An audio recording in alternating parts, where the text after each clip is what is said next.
This is the 2025 State of the Saskatchewan Roughriders.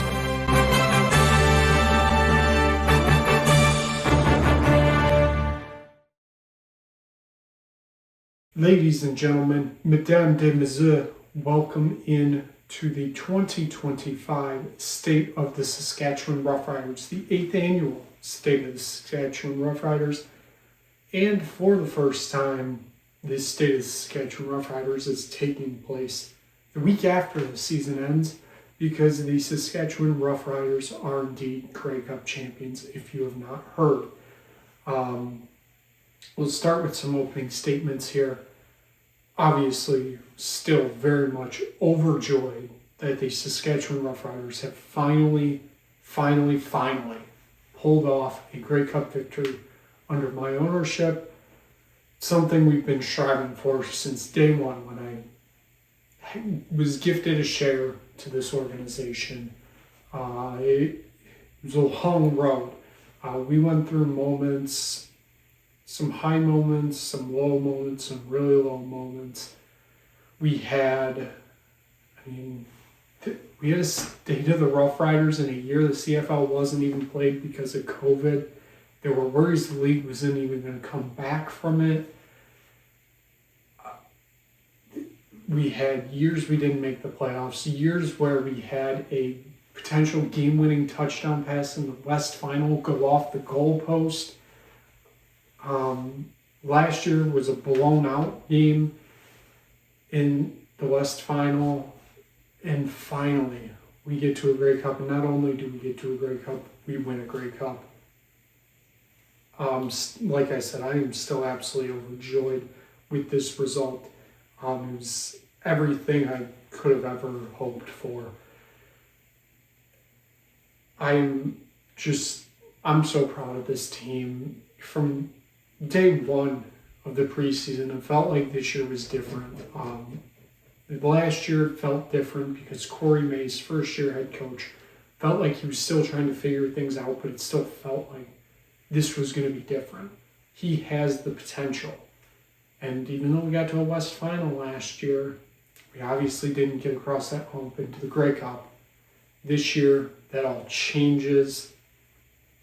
End up in the Grey Cup. A game we basically controlled start to finish, even though the fourth quarter got very sketchy. Very sketchy at the end. I very much thought the Riders were going to blow it. They didn't. Riders win the Grey Cup, first time since 2013, fifth time all time. That adds on to 1966, 1989, 2007, and of course the aforementioned 2013.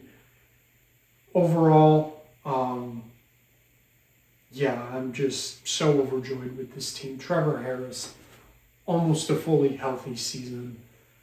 What a season he had. I believe he was above 75% completion percentage in all but one of his games. I believe, I could be wrong on that stat. It may have been all the games, if I'm being honest. But absolutely outstanding performance. AJ Ouellette, running back, has just an absolutely insane season. A career high for him. That was absolutely incredible. You gotta look at the defensive side. Micah Johnson, Roland Milligan, Jamar Thurman. So many other players I could mention, but just an absolutely incredible year. Overall, still so proud that we've brought a 5th Grey Cup to Regina. It starts again now. We're in off-season mode right now. It's time to regroup, retool, figure things out, try to get that 6th ring. So with those opening statements ended, we will head to the media to take some questions here. Let's start it off. Mr. Burt, what does winning the Grey Cup mean to you personally and the organization as a whole? Thank you for that question, Matt Merrifield. The great voice of DeWitt Panthers high school football. What does the Grey Cup mean, winning it mean to me, and obviously the organization as a whole? Obviously for the organization as a whole, It's just obviously massive. This is a fan base that just bleeds green and white. We've gotten close so many times, and they've been behind our back the whole time, whether it be, not making the playoffs, losing in West Finals, coming up short. They were always there backing us. So it is, first and foremost, absolutely huge that we get to bring that kind of joy back to Regina, back to our fans, back to the province of Saskatchewan. I mean, training camp we host in Saskatoon every year. This is a province football team. Saskatchewan bleeds football, and we got to bring that to them. I think that for the organization is the biggest thing. What does it mean to me personally? Honestly, it's still hard to put into words what it means, because this has been a part of me for so long, and by so long I mean like 8 or 9 years. Earlier this year, Tottenham winning the Europa League, that was just, I didn't think we could get higher than that. I've been with that club for more than half my life and had not seen them win a singular thing. And that was just this feels like one of those moments. I wasn't a part of the organization in 2013, the last, obviously, Grey Cup. But I remember being 12. The game was on NBCSN. Shout out NBCSN that just rose from the dead this past week. I remember watching that game, and there was just the passion. The passion was there. I won't say it's one of the games that made me fall in love with the CFL, because that happened long before that. The Grey Cup has been just a huge part of me for so long in my life, that the fact that, I can call myself a Grey Cup owner now, just,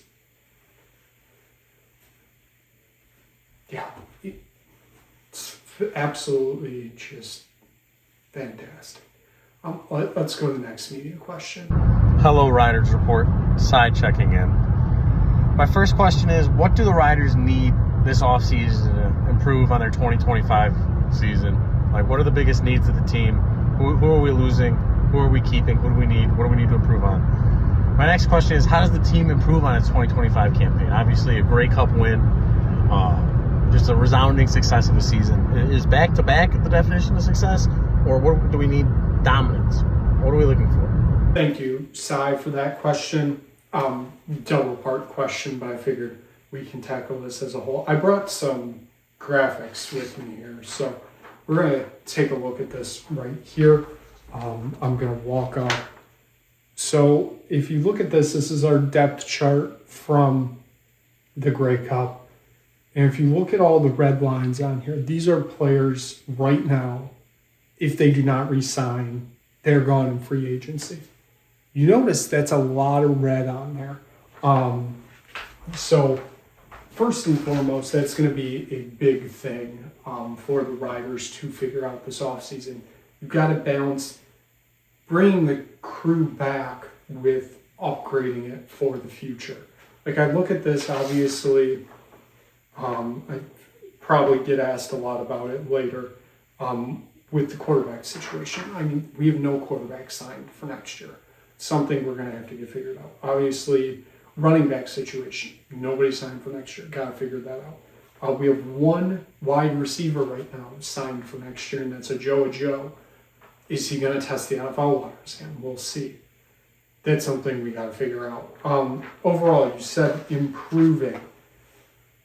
I mean, the biggest thing is kicker. We have to figure that out. Brett Lothar had a career worst year. he did almost cost us the Grey Cup, but he didn't. He's a great hero of Saskatchewan, but he made it more uncomfortable than it should have been in the fourth quarter. This is going to be a huge thing. Do we stick with him? Do we bring somebody else in? I'm going to be very interested to see that. So let's go to our next media question here. With Trevor Harris still mulling over his pending free agency and decision to either return to Saskatchewan for another year or test the waters elsewhere, combined with the recent news that backup Jake Mayer is also kind of mulling over his future in Saskatchewan, could you just talk about the upcoming decisions that the team is going to have to make with the quarterback situation?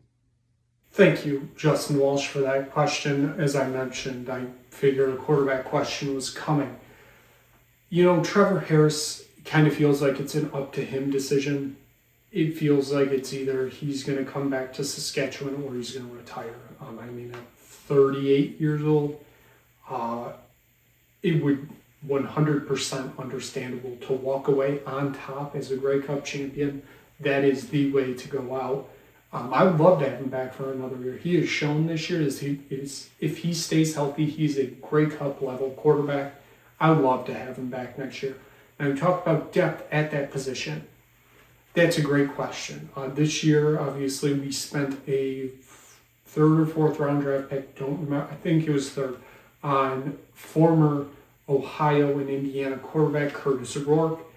He, of course, was picked up by the San Francisco 49ers. I believe he's still on their practice squad. The question is, does he just become a practice squad lingerer, or does he end up coming north of the border, show his talents, figure things out from there? That is obviously going to be a major, major question.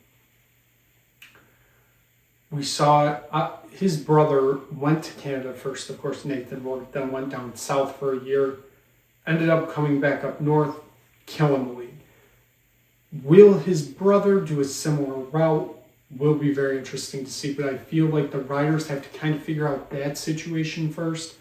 I would still love Trevor Harris back because if Curtis Rourke comes, I'd love for him to sit behind Trevor Harris for a year, learn the game from Trevor Harris, and then take over. Past that, that's a pipe dream probably, but you're asking me, that's what I would hope my plan is.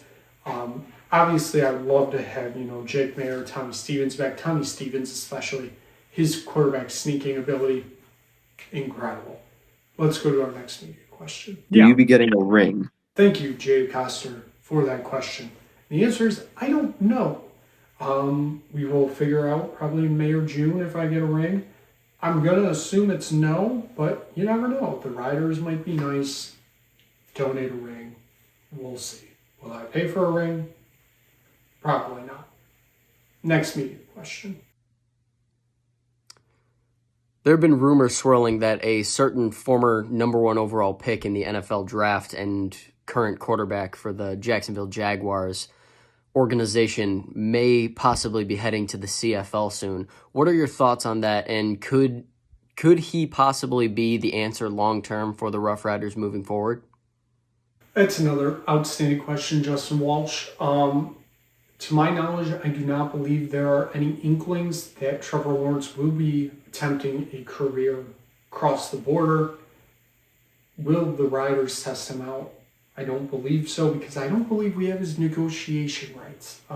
Could be. I'm almost 100% sure we don't. That would have to be something that would be figured out if he wanted to take his talents to Regina. Next question. Looking back at the season, which players or which position groups do you feel took the biggest jump that led to the success this season? That's an outstanding question, Matt Merrifield, and I'm going to go two places here for two different reasons. Running back, quarterback. Quarterback because Trevor Harris stayed healthy almost all year, and that played an absolutely huge factor in the Riders getting here. There's no way to sugarcoat it. Him staying healthy got the Riders here. Running back, A.J. Ouellette and Thomas Herton-Boudon. What a duo. A.J. Ouellette had a career year this year. Absolutely outstanding what I saw from him. That was just incredible. One of the best running back performances I've seen over a season for a Rider in a long time. Hurtado Boudon, I believe, rookie year, great season. Those two very much stepped up this year. Next question. Is there going to be a new uniform coming out, like an alternate jersey coming out next year? Yeah, you're gonna have gold numbers like you're a baseball team. That's another outstanding question. To my knowledge, we are sticking with what we have. Our homes, our ways, our Labor Day retros, and our obsidian green uniforms. The gold number idea, that's a great idea. I don't think that's going to be happening, but that would be very cool to see. Let's close it out with one more question. All right, folks, back for my final question for the Riders Report. As I walk to historic Carver Hawkeye Arena on the University of Iowa campus, Nick, my final question for you after 2025, when we went to see the Saskatchewan Roughriders in Toronto, is 2026 the year you go to Saskatchewan? For that question, Sign, who can forget that trip to Toronto to watch the Saskatchewan Roughriders pull off a victory against the Argonauts this year? Is 2026 the year I go to Regina for a game? Outstanding question. You never know. Next year might be iffy. Depending on how the schedule works out, we'll have that in the next week or two. See what we can do. But with there being a little event called the World Cup next year, maybe something gets worked out. Weekend in Toronto or Vancouver to watch, Senegal or, Cape Verde or Northern Ireland or Scotland. And then, flight to Regina for a few days. You never know. Truly, it's a you never know situation. From Detroit, it's very hard to get to Regina. So it's going to be a very interesting situation next year. So that is going to wrap it up for the 2025 State of the Saskatchewan Roughriders. I just want to close with a lot of thank yous. I know I said it in the final Riders Report, but thank you to all the viewers. You have made this, the State of the Riders Report, become much bigger than I thought it would ever be. When I started it 5 years ago and State of the Roughriders 8 years ago. I just can't thank everybody enough. You've supported this journey. We finally get to a Grey Cup. Sometimes I thought it was never going to happen, and here we are now. So I thank you, the viewer, so much. Thank you to the CFL for putting on an outstanding sport. Next year it gets a little different. The rule change 2027, it becomes a big change. We'll still be here. Thank you. Thank you so much for following along this journey. Thank you. Go Riders.